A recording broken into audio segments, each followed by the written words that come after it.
Taod na taog handle atong bronze. Mawanap. Mana siyang handle ito yung taod o. Di ara.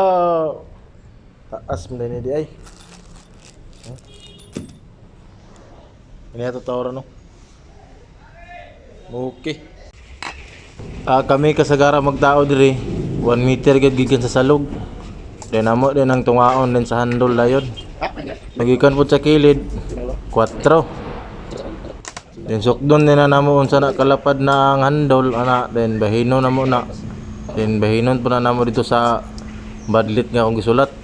So mao lagi ning medyo bugok kay tadi. Sa kung saan to maglisod man bahinon, so nakuha ra to bahin, badlitan. Pag mabadlitan na rin nato na ang katong handle ni testing nga to sa lalom dayon ug masakto bigit sa yang badlit parehana. Sakto ka sa bangag, sa sugda nagbangag oy. Matik na tanaw lang. So kana tanan akong gibadlitan nga marker amo na gibangagandaan para sa street na ba.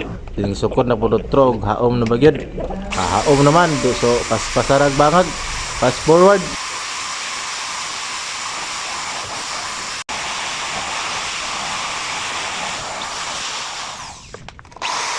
Ibalin na to ang kamera, pikas bangag na sad. Fast forward.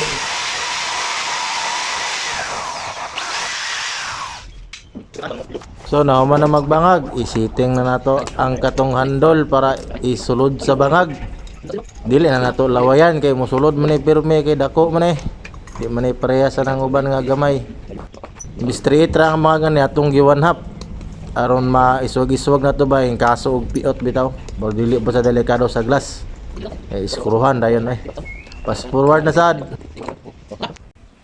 So mana matik na. Tawad na mo. Ano? Dali ra.